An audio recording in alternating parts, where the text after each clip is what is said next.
We're all afraid and insecure to really show up as ourselves, and instead, we shrink ourselves and we make ourselves smaller. That's what playing small is. And we make the mistake of waiting for outside approval, waiting for others to say, "Hey, I like you. It's okay to be yourself. Share more. What do you think? What do you feel?" All that. And you're never going to get that. You're never going to get someone to say, "It's okay to be yourself." It's never going to happen. If we're waiting on outside approval, okay, then, we're doing it backwards. We need to be giving ourselves approval first, not waiting on permission from an authority figure, from a friend, from a partner to say it's okay to be yourself.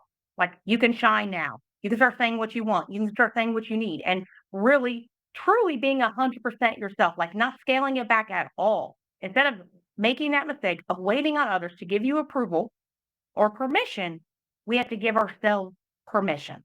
The problem is that if we live our lives that way, the outside in, we're waiting on the outside to tell us it's okay to be ourselves, then our lives are gonna suck. There's no way in hell you're gonna be happy by not being yourself, by being what other people want you to be. That's being someone else.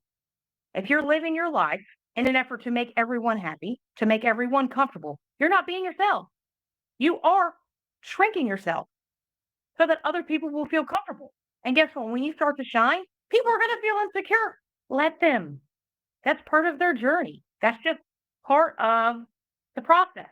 Like at least people who are on their path of growth.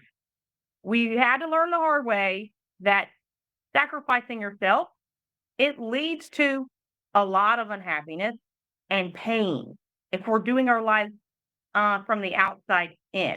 Like, I need you to be happy so that I can be myself. I need you to accept me and love me and validate me and whatever it is you're waiting on for you to show up as yourself. These are grave consequences. You're never going to be happy by being someone else. And here's one thing, you're going to fail. You will fail at being someone else. And that's a recipe for unhappiness. So, how do we turn it all around? Okay, that's what I'm going to be going into today. So, there are so many benefits to being yourself. One, you can start actually prioritizing yourself, right? Stop putting other people first. When we're living our lives trying to get from others in order to be ourselves, right? We're living from the outside in. We're putting what they want and feel and think and need ahead of ourselves, right? So we're not putting ourselves first. So when we start really saying, well, what do I think? What do I want? What do I need? And start prioritizing yourself, you're going to instantly start feeling happier and just better because you're no longer waiting for other people to pick you or choose you or for your turn to finally come. When we start to pick ourselves first, because that's what we're doing, when we're saying, okay, I can't be me, I have to be someone I'm not to be accepted, to get love, care, whatever it is you need, then we're not being ourselves. So when we start to put ourselves first, it's about us, right? It's about what we want. Okay. We can start going after what we want. We'll start taking care of ourselves. We'll start instantly feeling better. And life just gets better. It's not waiting on validation and other people's approval in order for you to start showing up as yourself. Now, this isn't some instant thing. There are so many layers to this, and this is just a process on learning to really be yourself because, the shame, the rejection, the disapproval that you received in the past, it's gonna be, multiple instances where you'll have to start dealing with those feelings as they come up. It's gonna be uncomfortable, guys. Okay? It's gonna be uncomfortable, and that's part of the process. If you don't value yourself, you'll attract users and toxic people in your life who, guess what? You're only when you feel needed, it's gonna feel good. But then those people are only around as long as you're giving them what they want. And when you stop giving them what they want, they leave. They're not there for you. They just want the goodies you're giving them. So, first one, we have to give ourselves permission to go all out, to start being ourselves 100% and stop playing small. Because what we've done is everything we've done up until now is to keep ourselves safe because fearing being rejected and disapproved of and abandoned or whatever other feeling that's preventing you from being yourself, okay? That's what's keeping you in this place of you're prioritizing your safety versus authenticity. We have to give ourselves permission to stop waiting on outside approval and stop waiting on your mom, your dad, your authority figure to say, hey, I want to hear more from you. I want to hear what you think, what you feel, what you want, what you need. Like, I want to be there for you. I want to know about you, right? Because showing up as ourselves means sharing what we think, what we feel, what we want, what we need. That's part of being yourself. You can't just be yourself and never talk. Like, that's expressing yourself. That's part of being yourself. When we start giving ourselves permission to be ourselves, right? We have to give ourselves the approval that we are seeking. And we have to tell ourselves, hey, we are good. We're a good person instead of waiting on other people to give it to us. And I know that's what I used to do. I used to give and help and please and be the nicest person. And all it did was hurt me. All I did was hurt myself because I was putting other people first and I put myself last. Number two is start with yourself. Start being radically honest with yourself.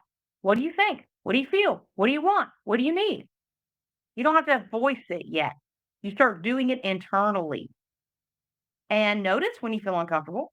Notice when the shame comes up. Notice if you feel self loathing. Notice all these things. And that's your work to do to be yourself because we know the consequences of not being ourselves, right? We're wasting our lives. We are flushing our happiness down the toilet. And you'll always fail at being someone you're not. And it just feels bad, right? How good does it feel? Like the last time you said what you wanted and what you needed, and like your actual real opinion, how good did it feel? It feels damn good to express yourself, doesn't it? But that's what we're hiding when our whole goal and how we do life is through safety, is not pissing people off, not upsetting them, walking on eggshells, caring so much what they think and feel about us that we're just literally this is like our position in life. We're bracing. When you start to be yourself with yourself, you can be honest with yourself.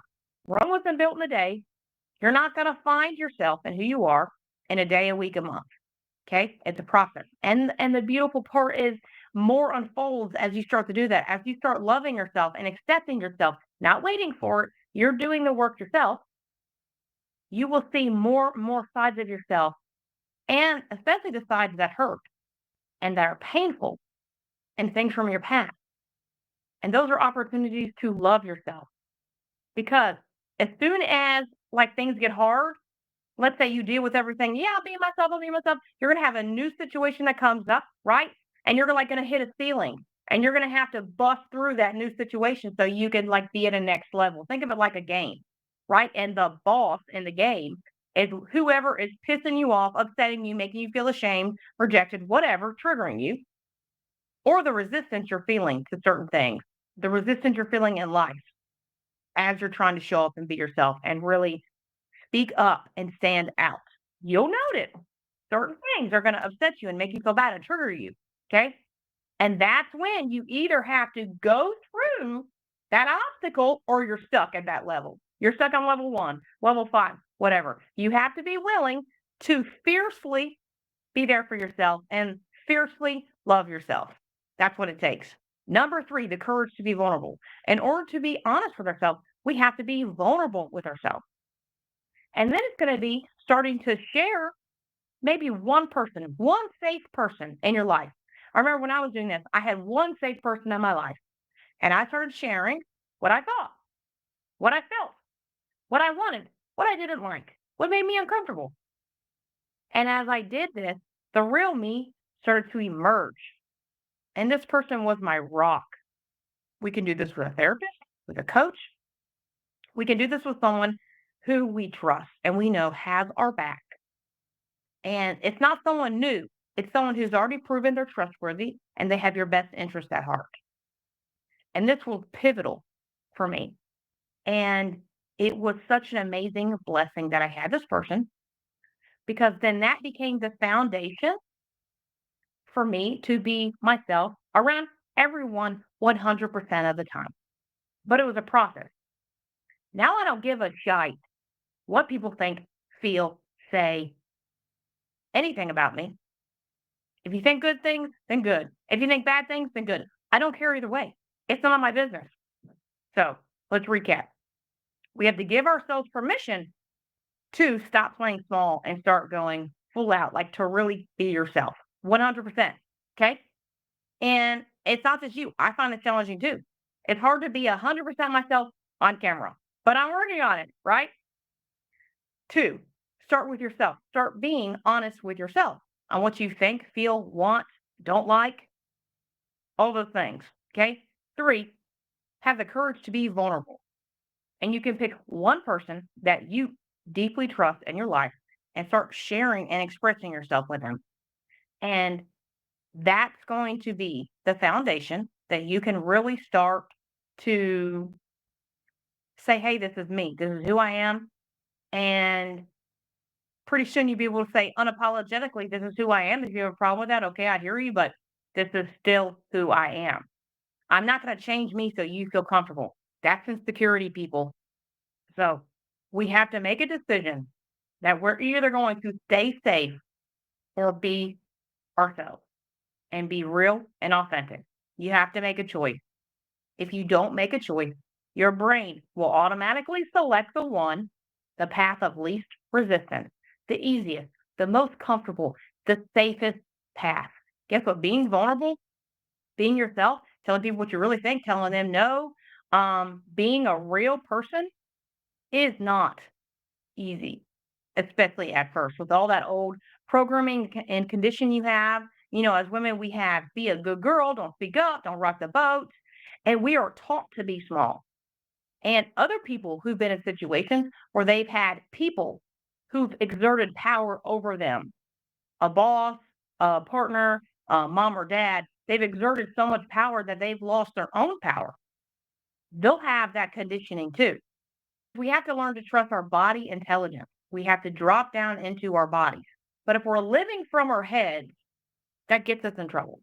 We have to learn to drop down in our body and feel the uncomfortable feelings. And then that lets us know, oh, there's something off here. I need to take a closer look at this. And I think this brings up a good point is that we're all going to go through challenging times. Being happy doesn't mean we're never going to go through difficult situations or ever get hurt or ever have a breakdown.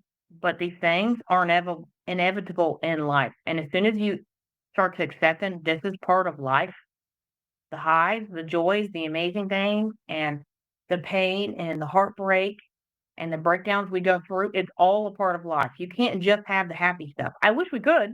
I wish there was like some button I could say, hey, God, I just want all the good stuff. But that's not how this life is designed.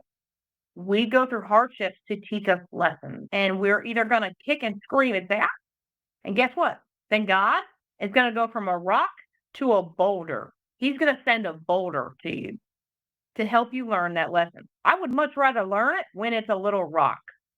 Oprah says it first starts as a whisper. First a whisper that something is wrong, deal with this. And we don't listen, then it's a rock. And that hurts, right? If a rock hit you in your head, it would hurt, right? Well, how would it feel if a boulder hit you? You would scream. You would have blood, like you'd have a concussion. And that's what it takes. When we don't learn life's lessons, it gets more painful.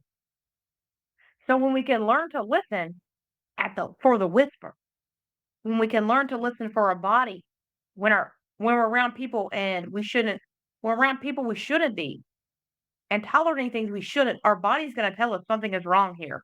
It's hard when you're in the breakdown to see, well, I needed to learn this, but it's essential. And life, the challenging things that have happened to us, we have no control over them. So really all we can do is say, okay, I'm ready for the lesson because when you don't want to learn the lesson, you're going to be struggling and it's going to be harder. And then you're just keep getting another boulder after another boulder after another boulder. This is making sense.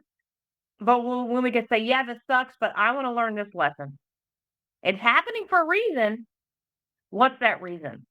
Yeah, I don't like it, but there's nothing I can do about it. So I'm going to learn what this is so I can whoop its ass. I'm going to whoop this lesson's ass. Like I'm going to know this lesson inside and out so that I don't have to keep repeating it over and over. It's like we have to learn to be our own sense of security, peace, and happiness. We become what we need. instead of looking for it in the world. We have to protect ourselves just as fiercely as a mother bear would her cub. She would protect that cub fiercely. You have to learn to protect yourself fiercely, just like a mama bear would do for yourself. Below, I'm going to have a resource for you guys that you guys can start learning how to prioritize yourself and your own happiness right now. And if you're looking for one on one coaching, I have a link below. Check it out. I did a video last week about this is something you need, you have to have for self love. Like, if you don't have it, then there's no way you're going to love yourself. Like, it's that essential. Check it out.